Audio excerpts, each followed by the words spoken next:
Soy Orlando Escalona, profesor jubilado de la Facultad de Ciencia de la Universidad de los Andes. En estos momentos me encuentro laborando en el Centro de Investigaciones de Astronomía.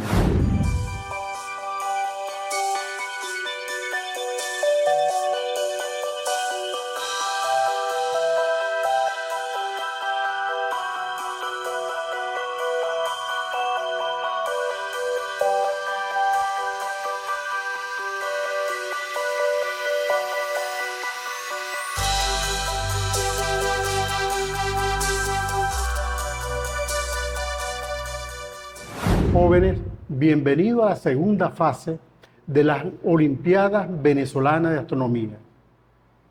A mí me corresponde en estos momentos hablarles del tiempo, el tiempo y su medida.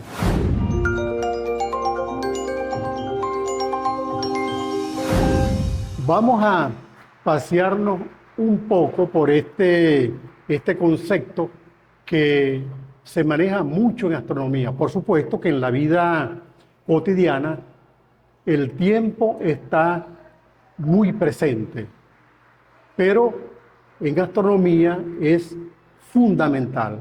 Bueno, igualmente en toda la ciencia, en particular en la física, la astrofísica, la astronomía.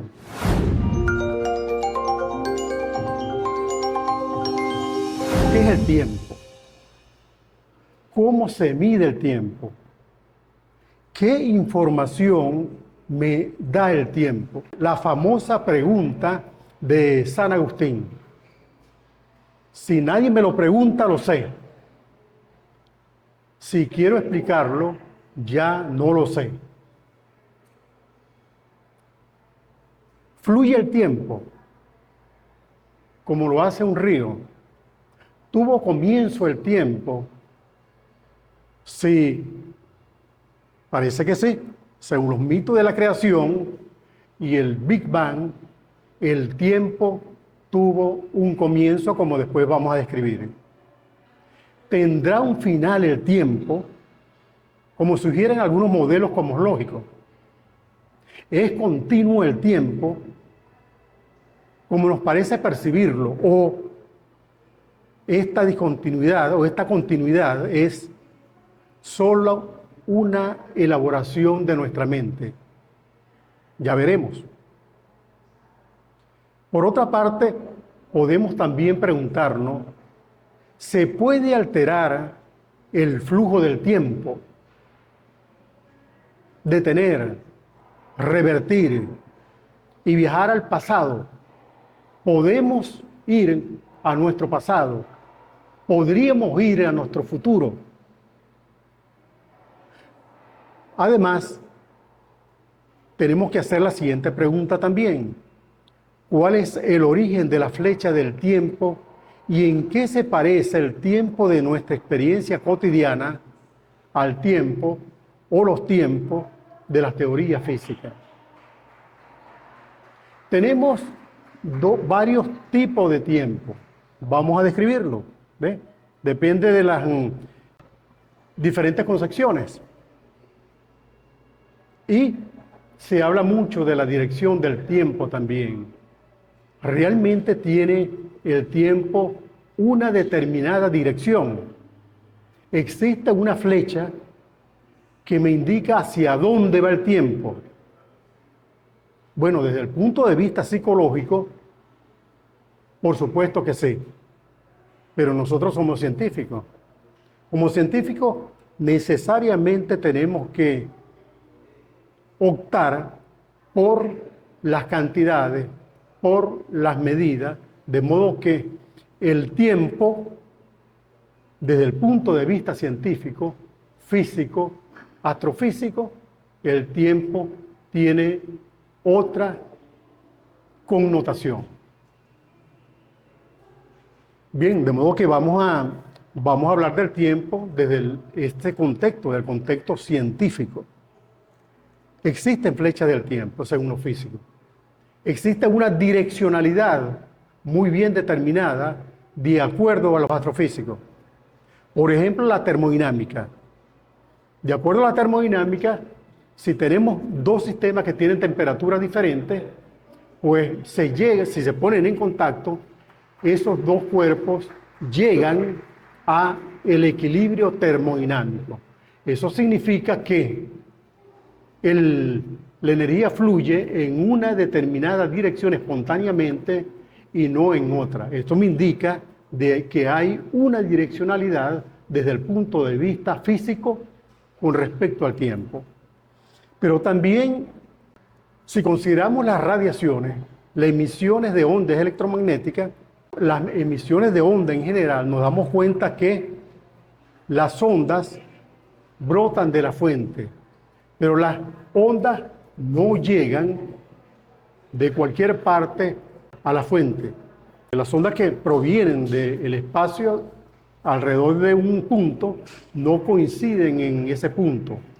Las ondas salen de la fuente en una determinada dirección y no al contrario.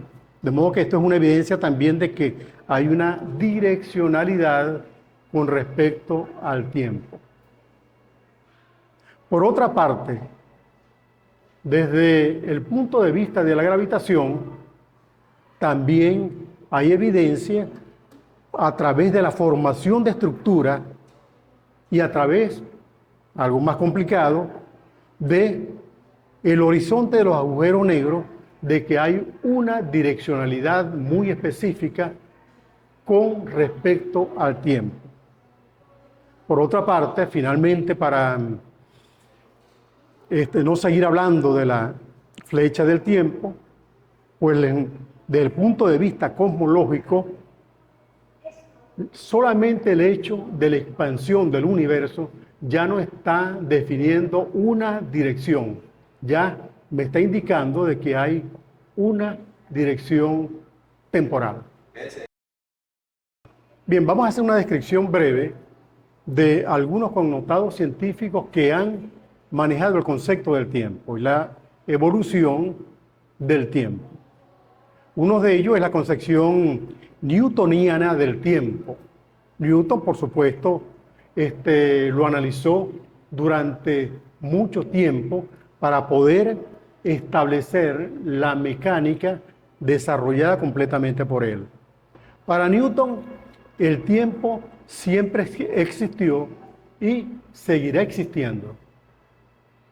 El tiempo, según Newton, es una línea infinita. Independientemente de lo que ocurra en el universo, el tiempo es eterno. Por otra parte, según Newton también, el tiempo y el espacio son completamente independientes. Desde la mecánica clásica, el tiempo y espacio están completamente separados, no están vinculados, de modo que se estudian en forma independiente. Y, según Newton también, el tiempo avanza hacia adelante. De modo que podemos decir que el tiempo clásico anda en línea recta. En estas ilustraciones que le muestro en la presentación, podemos ver en el recuadro azul que tenemos un tren que se está moviendo a lo largo de un riel rectilíneo y que recoge esa percepción del tiempo de acuerdo al punto de vista clásico de Newton. Sin embargo, otros connotados científicos también, como Einstein y Stephen Hawking, por ejemplo, para solamente nombrar dos de ellos, para ellos el tiempo tiene otra connotación, tiene otro sentido. Es mucho más complicado porque, pero ellos describieron perfectamente ese sentido del tiempo y la física del tiempo, ellos la describieron perfectamente. Einstein fue el desarrollador, el creador de la teoría de la relatividad especial y de la teoría de la relatividad general. En esas dos teorías el tiempo está completamente involucrado. Es importantísimo el tiempo en esta teoría, al mismo tiempo, valga la redundancia, que el espacio. Y de acuerdo a la teoría de la relatividad especial y general, de estos connotados científicos, como les digo, el tiempo y el espacio se encuentran íntimamente entrelazados. No como en el caso clásico, donde cada uno anda por su lado, ¿ves? Tiempo y espacio no son independientes, conforman una estructura conocida en física, en cosmología, como espacio-tiempo. ¿A qué se debe esto? Bueno, yo no voy a caer en las explicaciones profundas de la teoría de la relatividad, ¿ves? Ni las teorías de los agujeros negros de Stephen Hawking. Pero todo tiene que ver con esa vinculación entre materia y energía que conforman el espacio, y ellos encontraron que justamente la materia y la energía deforman y distorsionan ese dúo conocido como espacio-tiempo.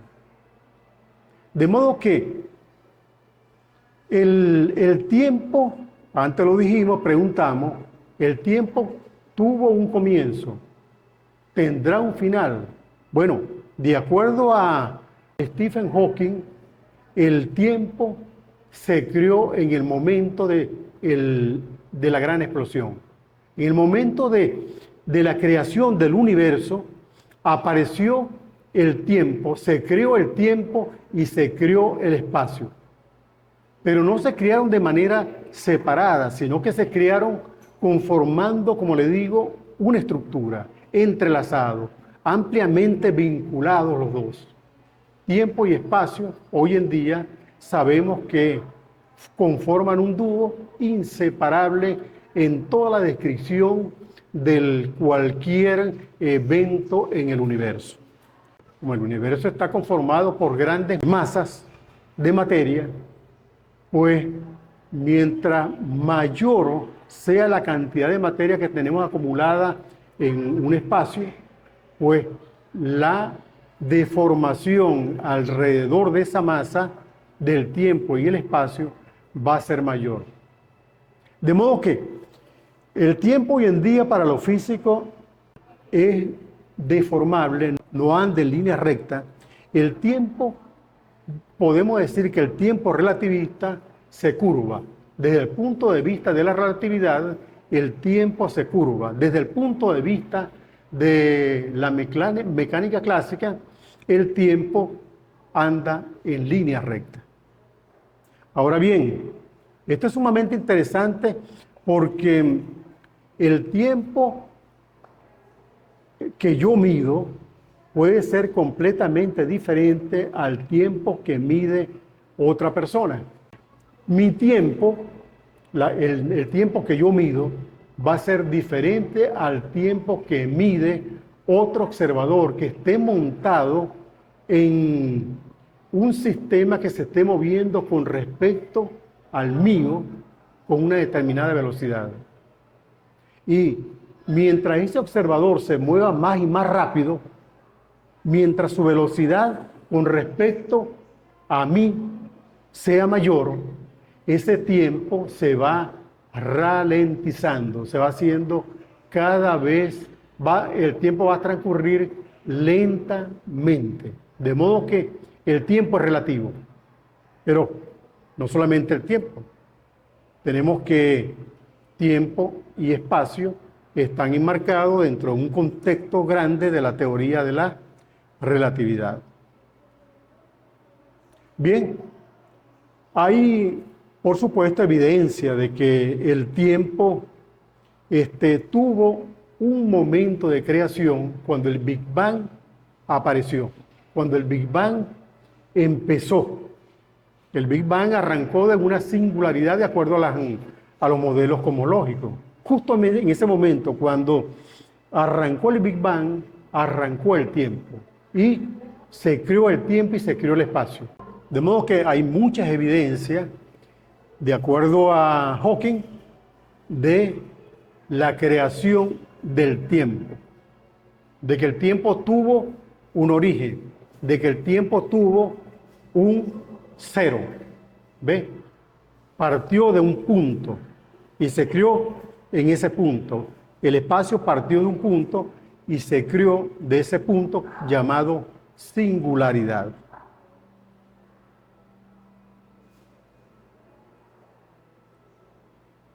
Ahora bien, nosotros podíamos, como le digo, alargar este tema, pero voy a contextualizar el tiempo con la astronomía, que es el tema que vamos a desarrollar. Y estamos desarrollando para estas Olimpiadas Nacionales de Astronomía. De modo que me interesa cómo se mide el tiempo.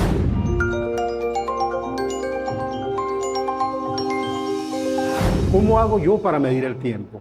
Bueno, el tiempo lo podemos medir de diferentes maneras. Y se viene haciendo desde la antigüedad, el tiempo se viene, por supuesto, midiendo, pero hoy en día hemos llegado a una medida de alta precisión del tiempo, desde el punto, bueno, con toda la tecnología que poseemos hoy en día y con todos esos laboratorios tecnológicos especializados para medirlo, hemos llegado a una alta precisión de su medida. Sin embargo, en los inicios de la civilización, pues la humanidad siempre estuvo interesado en la medida del tiempo.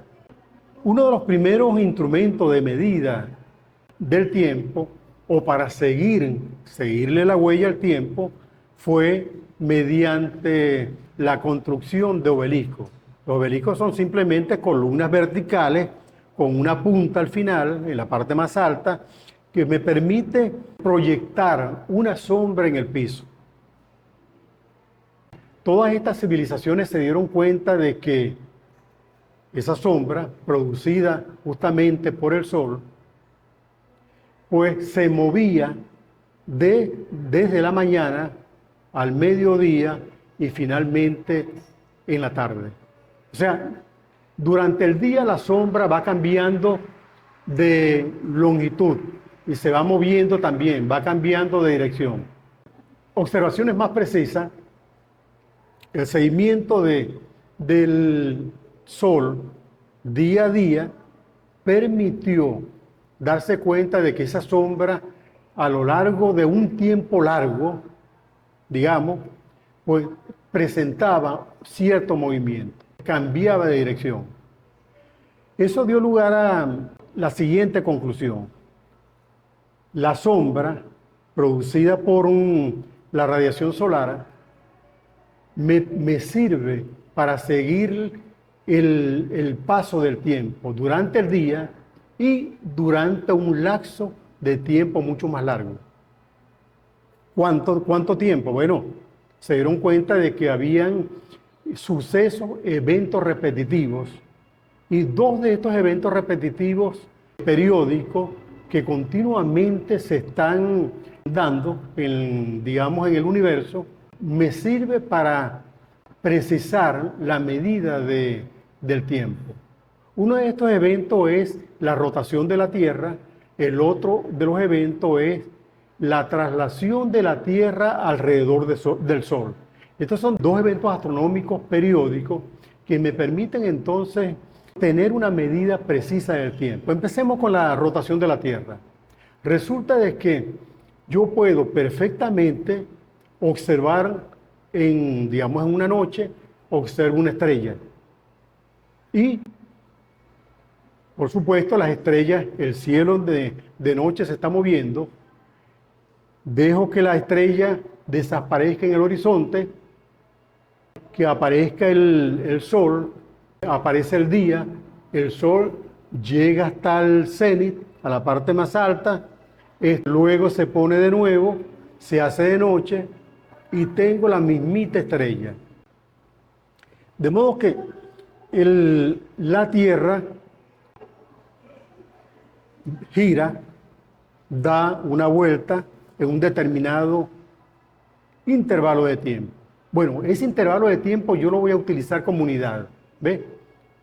Pero ahora bien, yo no voy a tomar ahora, porque quiero precisar la definición, quiero precisar este concepto, ahora no voy a tomar como referencia una estrella o cualquier estrella, no, ahora voy a tomar como referencia para medir ese intervalo de tiempo que tarda la Tierra en dar una vuelta, voy a tomar como referencia un punto conocido como punto vernal, como punto de Aries. Recuerden que el punto de Aries no es más que uno de aquellos dos puntos donde el plano de la órbita, el plano de la órbita de la eclíptica, mejor dicho, el plano de la eclíptica intersecta al plano del ecuador. Entonces, tenemos dos puntos. Uno de esos dos puntos me permite definir el punto de Aries o punto vernal. Ahora bien, ¿cuál de esos dos puntos vamos a elegir como punto de Aries? Bueno, aquel punto donde el Sol pasa del hemisferio sur al hemisferio norte. ¿Y eso cuándo ocurre? Bueno, eso ocurre el 21 de marzo o el 20 de marzo. Eso ocurre justamente en el equinoccio de marzo. De modo que, de esa manera, ¿cómo podemos entonces definir el día sideral? ¿Cómo definimos el día sideral? Bueno, como el intervalo de tiempo de entre dos pasos sucesivos del punto vernal por el mismo meridiano del lugar. Ahora bien, entonces tenemos, ese es mi día sideral. Sin embargo, hay otra manera de medir el tiempo también, ¿ve? Hay otra manera de medir el tiempo. ¿Cómo lo vamos a medir? Bueno, en función del Sol. Lo voy a medir ahora en función de dos pasos consecutivos del centro del Sol por el meridiano del lugar.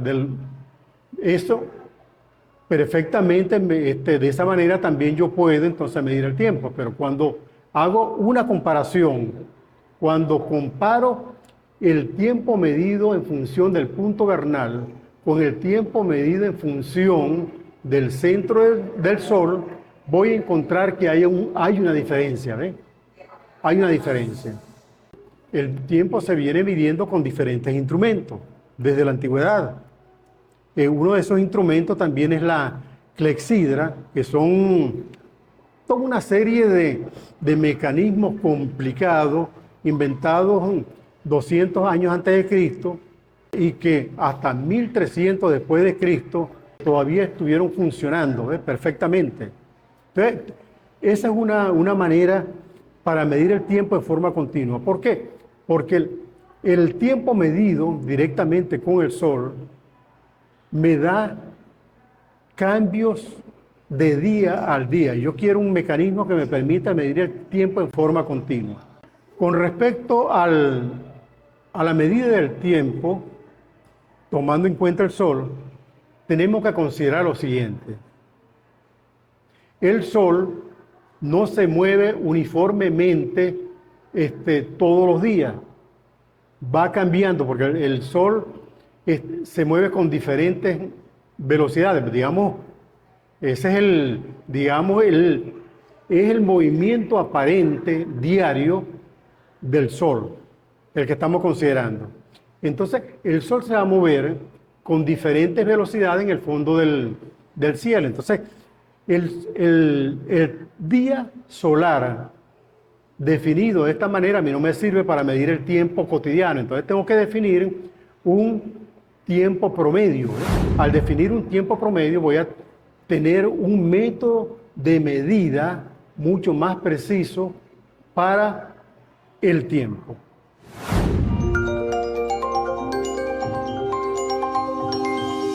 Tenemos tres maneras de medir el tiempo, tres unidades para medir el tiempo. Tenemos el día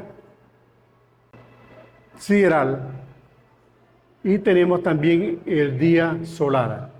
El día solar lo podemos dividir, considerar de dos maneras. El día solar verdadero y el día solar medio. ¿Cuál es el que nos sirve a nosotros para medir el tiempo oficial? Pues va a ser el día solar medio. Ese día solar medio me permite entonces definir el tiempo astronómico. Entonces tengo ya un día. Ahora bien, vamos un poquito más allá. Ahora tengo que considerar que la Tierra, cuando se mueve alrededor del Sol, al mismo tiempo está rotando. Pero cuando la Tierra ha dado una vuelta completa alrededor del Sol, han transcurrido 365 días solares medios, más una fracción, y ha transcurrido un año porque ha girado una vuelta completa, ha dado una vuelta completa alrededor del Sol. Bien, eso me permite entonces definir otra unidad de tiempo que es el año. Después le vamos a poner nombre y apellido a esto, pero por el momento vamos a considerar que es el año, pero es el año solar medio. Podemos entonces afinar un poquito más las unidades de tiempo. Ahora, fíjense lo siguiente. Yo voy a agarrar el día y lo voy a dividir en 24 horas. Voy a agarrar una hora y la voy a dividir en 60 minutos. Y voy a agarrar un minuto y lo voy a dividir en 60 segundos. De modo que puedo definir la unidad más pequeña para la medida del tiempo, que es el segundo, desde el punto de vista astronómico. Entonces, ¿cómo defino el segundo? El segundo lo voy a definir como la 86.400ava parte del día. ¿Cómo hago esto? Bueno, pues el día lo multiplico por 24 horas, las 24 horas por 60 minutos, los 60 minutos por 60 segundos y tengo 86.400 partes. Una de esas partes es el segundo. Ese segundo es el segundo que nosotros manejamos en nuestros relojes de pulsera, que manejamos en nuestro día a día constantemente. ¿Ves? Bueno, pero claro, los astrofísicos, los astrónomos manejan el tiempo, pero no el tiempo solar, sino el tiempo sideral. Para los astrónomos es mucho más importante el tiempo sideral. Ese es el tiempo que manejan. Para nosotros cotidianamente manejamos el tiempo solar medio y eso origina una nueva definición que es el tiempo oficial. Ahora, se nos complica medir de manera astronómica el tiempo porque hay eventos que ocurren que me cambian esa medida. Por ejemplo, nos estamos basando en la rotación de la Tierra para medir el tiempo, pero resulta de que la Tierra no rota en forma continua. O sea, mejor dicho, a medida que pasa el tiempo, la Tierra va disminuyendo poco a poco su velocidad. Es muy poquito, pero en un año ese poquito se hace importante, ¿ves? Entonces hay que estar haciendo correcciones. De modo que el tiempo astronómico medido de esta manera no es conveniente.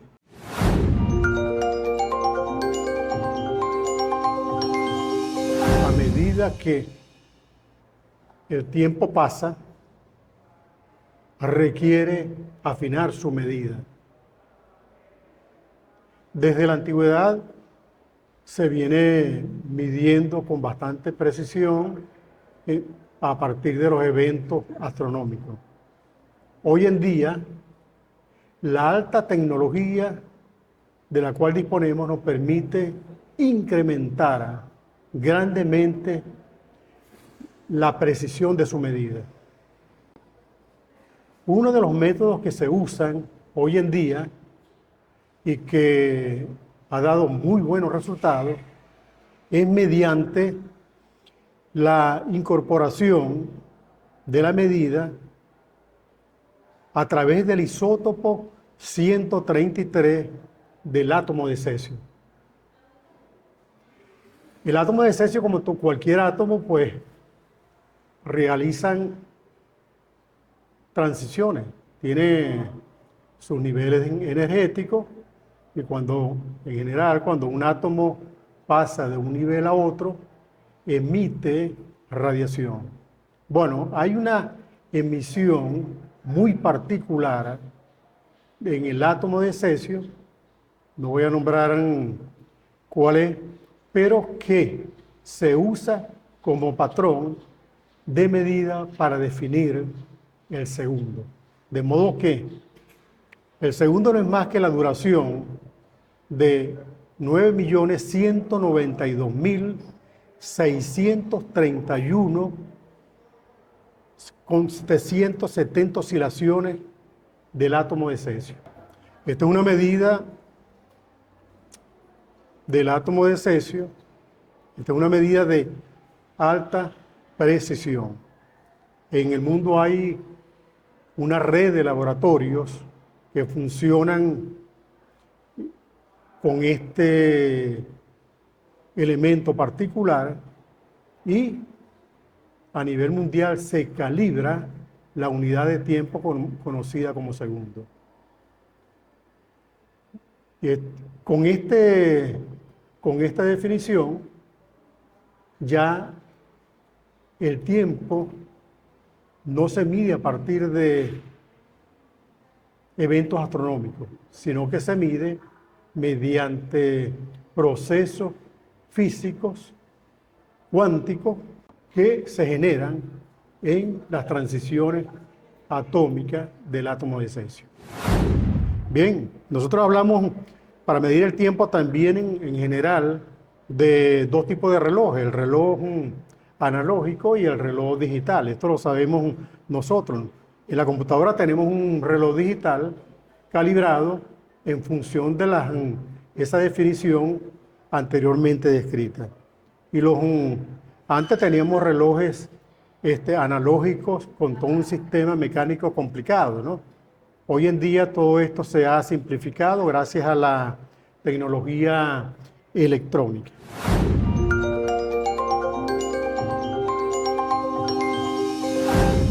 Ahora bien, ¿cómo hacemos nosotros para medir el tiempo en nuestro país? Bueno, hay un sistema mundial basado en toda una serie de franjas verticales, digamos meridionales, que se han inventado. Hay todo un sistema de usos horarios y de zonas horarias que nos permiten medir el tiempo en cada uno de esos países que están dentro de una determinada zona horaria correspondiente a un uso horario.